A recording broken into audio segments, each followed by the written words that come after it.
Bidadari chapter 108. Selesai hidupku. Habis sudah, selesai hidupku, gemetar kaki Aida. Mati aku, setelah Romo Adiwijaya pulang, cucunya bisa menggorokku. Kengerian hati Aida lagi yang hanya bisa tersenyum kikuk mendengar ucapan dari Adiwijaya. Aida tak berani sama sekali menatap Reiko yang entah akan berpikir apa di dalam benaknya mendengar ini. Buka mulutmu, makan dulu. Yang dibilang kakek benar. Hah? Beneran habis deh aku. Sepertinya Reiko paham apa yang dimaksud kakeknya. Aida makin ngeri. Dia tak berani menolak dan sudah membuka mulutnya. Aida benar-benar tak menyangka kalau Adiwijaya akan datang dan akan membahas ini di depan cucunya. Makan yang banyak supaya rahimmu sehat dan kuat untuk membawa benihku. Dan kini Reiko memandangnya dengan penuh makna dan tersenyum lebar. Kamu tahu kan, buat anak itu capek, apalagi kita buat anak sehari 3 kali. Tadi pagi sekali, habis ini kalau perlu kita buat lagi, mumpung aku di rumah. Mampus sudah hidupku, Aida makin ngeri. Hush, istrimu lagi kayak ngono, kok kowe siksa tole? Seru Adiwijaya tak menghilangkan semua rasa takut dalam hati Aida. Aku kan hanya mengingatkannya soal program, kakek. Bukannya benar kalau sedang program Aida harus sehat. Ya tapi ndak lagi sakit begitu, kamu ajakin main kuda-kudaan toh? Aku kan cuma bercanda kakek, lagi pada sudah 3 hari ini dia sedang datang bulan. Kenapa juga dia memperjelas begini? Ucapan Reiko yang seperti tadi malah membuat Aida semakin ketar-ketir. Malu, panik, campur bersalah dan takut. Dirinya hanya bisa tersenyum salah tingkah karena memang apalagi yang bisa Aida lakukan. Oh, ya kowe puasa se, senyum Adiwijaya. Wes, makan yang banyak du, terimalah apa yang diberikan suamimu. Reiko benar, kamu harus makan banyak, dan kamu juga Le harus makan banyak. Sesuap istrimu, sesuap kamu. Itu lebih romantis makan dengan 1 sendok. Sudah karam hidupmu setelah ini Aida, kakeknya pulang, habis kau sehabis-habisnya. Apa aku suruh kakek menginap aja ya? Ini rencana yang langsung diurungkan oleh Aida. Tapi kalau kakeknya tidak pulang dan dia tahu aku beda kamar dengannya, pasti kan kakeknya akan nginep di kamar tamu. Aku juga makin mati kalau ketahuan pisah kamar. Bukan sebuah ide bagus jika dia memaksakan kakeknya Reiko tinggal. Sungguh Aida merasa terjepit. Kebohongan kecil yang dia buat sekarang menjadi buah simalakama untuk dirinya sendiri. Iya ke, tak perlu khawatir tentang kesehatanku. Yang terpenting kesehatan istriku. Bukannya dia yang akan bawa bayi 9 bulan. Mata Reiko menatap tajam pada Aida. Karena dia saat bicara begini memang sedang menggerakkan tangannya mau menyuap Aida. Sudahlah, pasrah aku. Sungguh sesuatu yang sulit untuk Aida mengelak lagi. Untung masakannya enak. Setidaknya ini menghiburku dulu sebelum aku nanti kena omel olehnya. Aida belum bisa memikirkan apa yang akan dia katakan pada Reiko untuk alasannya. Tapi yang pasti, sekarang Aida merasa lebih baik ketika mengunyah makanan itu.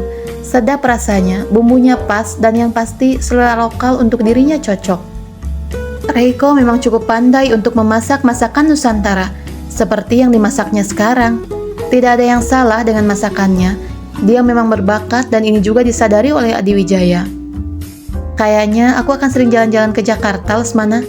Karena masakan cucuku ini enak sekali, pasti bikin rindu. Ucapan yang tidak hanya membuat Lesmana tersenyum, tapi hati Aida pun juga merasa lega. Untung saja, masakan itu bisa membuyarkan dan mendistraksi pikiran Adiwijaya, sehingga tak fokus lagi pada urusan program. Untuk sejenak, Aida bisa bernapas meskipun dia tahu ini bukanlah akhir dari segalanya. Benar Tuan Besar, masakannya Den Reiko memang sangat enak sekali. Saya yakin Den Reiko memang sudah lama sekali pandai memasak kalau rasanya begini. Lesmana menimpali di saat Reiko memang tidak berbicara apapun, membuat kakeknya menggoda. Kamu keberatan Tole kalau kakekmu ini sering-sering mampir buat makan masakanmu? Nggak sama sekali kok kakek. Kalau kakek mau tinggal di sini terus juga ndak apa-apa. Orang gila. Kalau kakek meladeni untuk tinggal di sini, aku bagaimana? Masa sekamar bertiga dengan kekasihnya?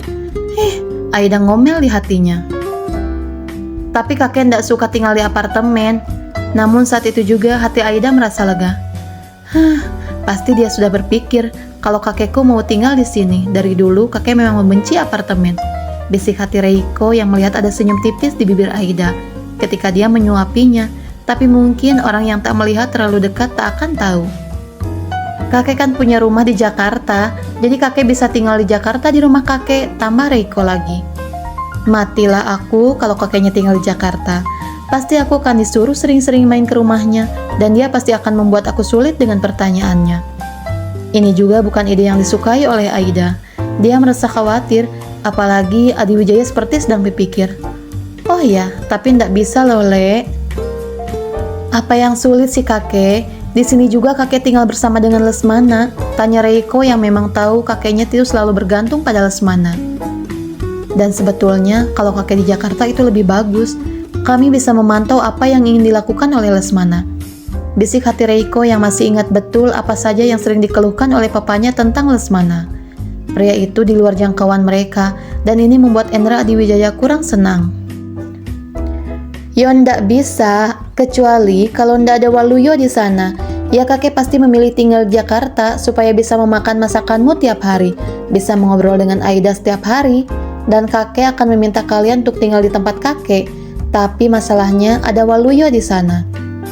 Nama itu lagi disebut. Apa sih hubungannya dengan kakekku? Kenapa juga kakek dekat sekali dengannya? Apa jangan-jangan pengaruhnya yang membuatku jadi harus menikahi wanita ini? Jujur saja, memang Reiko tidak tahu apa kegiatan kakeknya di kampung dan kenapa dia senang sekali di kampung kelahirannya, padahal kakeknya punya anak semua di Jakarta. Memangnya kakek sering ngelakuin apa sih sama Pak Dewaluyo? Sampai akhirnya Aida pun juga tak tahan untuk tidak bertanya. Semua kesialanku ini karena nama itu. Aku yakin sekali perjodohan ini karena nama itu. Lihat apa yang harus terjadi pada diriku sekarang. Aku meninggalkan kekasihku. Aku membuat masalah baru sekarang dengan wanita ini. 3 hari dia tidak boleh melakukan apapun. Harus bagaimana hidupku? Benar-benar nama itu menyengsarakanku. Loh, banyak Du. Rasanya lega banget hati Reiko kalau mendengar nama itu. Tapi kakeknya memang sudah bersahabat dekat dengannya. Pak Dewaluyomu itu kalau ndak ada aku, dia nggak ada teman. Dia itu koncone guraku toh, apa-apa ya ke aku, pokoknya cuma aku. Nangis dia kalau aku ndak pulang-pulang ke kampung. Ora iso jawab kan kowe Waluyo, bisik hati Adiwijaya senang. Sepertinya dia memang sedang merencanakan sesuatu sekarang di benaknya. Masa sih kakek? Aida bertanya setelah menelan makanannya. Sengaja supaya pembahasan tak lagi melulu tentang dirinya dan program. Aida menghindari sesuatu yang sensitif. Coba kamu pikirin perkututnya itu. Kalau ndak ada perkututku, siapa temannya? Biar pagi-pagi bisa bunyi.